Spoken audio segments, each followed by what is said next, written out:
पाकिस्तान से अमेरिका तक international society for Krishna consciousness, जिसको आप इस्कॉन के नाम से जानते हैं, कि आज दुनिया भर में 1000 से ज़्यादा मंदिर हैं जहां लाखों भक्त सुबह शाम कृष्ण की भक्ति में लीन रहते हैं। आज यानी 14 नवंबर को इस्कॉन ग्रुप की स्थापना करने वाले श्री कृष्णा कृपा श्री मूर्ति श्री अभय चरणविंद भक्ति वेदांत स्वामी प्रभुपाद जी की पुण्यतिथि है। आइए जानते हैं प्रभुपाद जी का शुरुआती जीवन कैसा था, कैसे वो कृष्ण भक्ति में लग गए और कैसे इस्कॉन की स्थापना हुई। 1 सितंबर 1896 को श्री प्रभुपाद का जन्म कोलकाता के टॉलीगंज में हुआ था। जन्माष्टमी के अगले दिन उनका जन्म हुआ था। माता का नाम जो है रजनी देवी और पिता का नाम गौर मोहंडे था। जन्म के बाद प्रभुपाद जी का नाम अभय चरण रखा गया था। बचपन से ही उनका मन कृष्ण भक्ति से लगता था। साल 1901 में जब वो सिर्फ 5 साल के थे तब वो जगन्नाथ रथ यात्रा में से काफ़ी प्रेरित हुए और उन्होंने अपने घर में ही रथ यात्रा निकाली। घर का माहौल भी काफ़ी भक्ति वाला था, जिस वजह से अभय भी छोटी उम्र से ही भक्ति में लग गए। वो अपने पिता के साथ श्री श्री राधा गोविंद मंदिर जाया करते थे, जहां से वो कृष्ण भक्ति में लग गए और उन्होंने श्री राधा कृष्ण की सेवा करना शुरू कर दिया। साल 1910 में जब वो सिर्फ 14 साल के थे तब उनकी माता का देहांत हो गया। साल 1916 में जब प्रथम युद्ध चल रहा था, विश्व युद्ध चल रहा था, तब उनके पिता ने डर से उन्हें हायर एजुकेशन के लिए विदेश पढ़ाई के लिए नहीं भेजा और अभय ने कोलकाता के ही स्कॉटिश चर्च में अपनी इंग्लिश और संस्कृत समेत कई भाषाओं में पढ़ाई की।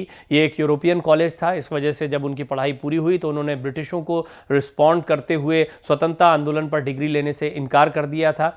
अब जब अभय पढ़ाई कर रहे थे तभी साल 1918 में उनकी शादी राधा रानी दत्त से हो गई।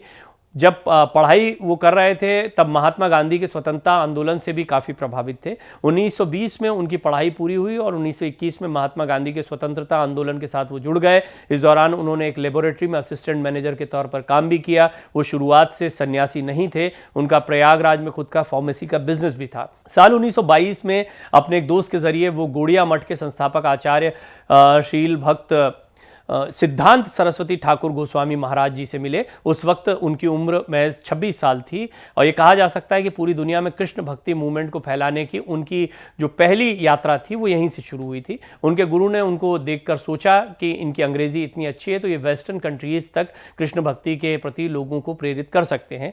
तब उन्हें पश्चिमी देशों में श्री कृष्ण महामंत्र और संकीर्तन आंदोलन के प्रवर्तक श्री चैतन्य महाप्रभु के आंदोलन के प्रचार का आदेश मिला। अभय चरण के गुरु ने उन्हें ये भी कहा कि वो भगवत गीता को अंग्रेजी में ट्रांसलेट करके विदेशियों को भी इसके बारे में बताएं। यहां से शुरू हुई उनकी कृष्ण भक्ति के प्रचार की यात्रा। प्रभुपाद जी ने गुरु के आदेश पर भगवत गीता का ट्रांसलेशन शुरू कर दिया। उस वक्त कंप्यूटर या टाइपराइटर नहीं हुआ करते थे। उन्होंने पेन से ही गीता के एक एक श्लोक को अंग्रेजी में ट्रांसलेट करना शुरू कर दिया और 1 साल में उन्होंने पूरी गीता का अंग्रेजी में ट्रांसलेशन कर दिया। साल 1950 की बात है। एक रोज वो घर लौटे तो ट्रांसलेशन के पन्ने न पाने पर परेशान हो गए। पत्नी से पूछा कि भगवत गीता को ट्रांसलेट किए हुए जो पन्ने थे वो कहाँ हैं। तब पत्नी ने कहा कि उन्होंने पन्नों को कबाड़ी को बेचकर चाय पत्ती खरीद ली। इस बात से प्रभुपाद जी काफी परेशान हुए और पत्नी से सवाल किया, टी और मी। पत्नी का जवाब था टी। इसके बाद उन्होंने घर छोड़ दिया। अब देखिए इसमें कितनी सत्यता है कहना बड़ा मुश्किल है, लेकिन उनके बारे में जो जानकारी मिलती है उसमें ये जानकारी भी मिलती है। सन्यासी जीवन में इसके बाद वो चले गए थे। हो सकता है कि झगड़ा इससे ज़्यादा भी रहा हो। यहाँ से वो वृंदावन गए और फिर गीता का ट्रांसलेशन शुरू किया। कृष्ण भक्ति के प्रचार के लिए उन्होंने अमेरिका के न्यूयॉर्क शहर को चुना। साल 1944 में उन्हें अपने गुरु के आदेशों का पालन करते हुए प्रभुपाद जी ने कृष्ण भक्ति के लिए अंग्रेजी पत्रिका बैक टू गॉड हेड शुरू की। इसे चलाने के लिए वो रात भर जागकर लिखा करते थे। राइटिंग, प्रिंटिंग और प्रूफ रीडिंग सारे काम खुद करते थे। निःशुल्क वो ये पत्रिका लोगों को देते थे। मासिक पत्रिका अभी भी दुनिया भर में प्रभुपाद जी के शिष्य चलाते हैं और 30 से ज़्यादा भाषाओं में इसका प्रकाशन होता है अलग अलग जगहों पर। साल 1965 में सिर्फ $60, कुछ किताबें और छतरी, एक अटैची और खाने की कुछ सूखी सामग्री लेकर प्रभुपाद जी कोलकाता से अमेरिका पहुंचे। 69 साल की उम्र में एक मालवाहक जहाज के जरिए उन्होंने 37 दिन की यात्रा पूरी की। इस दौरान उन्हें सांस से जुड़ी कई परेशानियों का सामना करना पड़ा, लेकिन रात भर सपने में विष्णु के अवतार उन्हें दिखाई दिए जो समुद्र में फंसी नाव को निकाल रहे थे। जिस वक्त प्रभुपाद जी अमेरिका पहुंचे तब यूएस और वियतनाम का युद्ध चल रहा था। वहां काफी ज्यादा हिप्पी आए थे। हिप्पी नशे में धुत सड़कों पर पड़े रहते थे।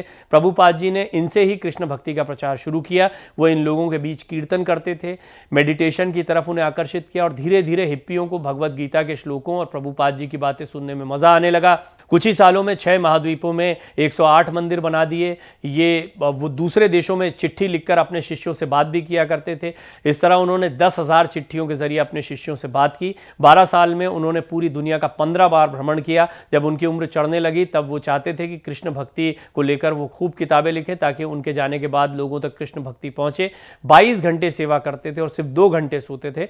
14 नवंबर 1977 को उन्होंने शरीर छोड़ दिया। शरीर छोड़ने से पहले वो बोल बोलकर भगवत गीता को ट्रांसलेट कर रहे थे ताकि अपने गुरु का आदेश पूरा कर सकें। साल 1966 में प्रभुपाद जी ने महसूस किया कि कृष्ण भक्ति का विश्व स्तर पर प्रचार करने के लिए एक संगठन की आवश्यकता है और इस तरह international society for Krishna consciousness ISKCON की स्थापना दुनिया भर में कई जगह हुई। अब इस समय इस्कॉन के 1000 से ज्यादा मंदिर हैं और 500 प्रमुख सेंटर हैं दुनिया भर में। पाकिस्तान जैसे देशों में भी इस्कॉन के मंदिरों में भक्त रोज सुबह शाम श्री कृष्ण की भक्ति करते हैं। हर मंदिर में पढ़ाई से लेकर भोजन तक की व्यवस्था होती है। साल 1967 में श्रील प्रभुपाद जी ने पहली बार अमेरिका के सैन फ्रांसिस्को में जगन्नाथ यात्रा का आयोजन भी किया था।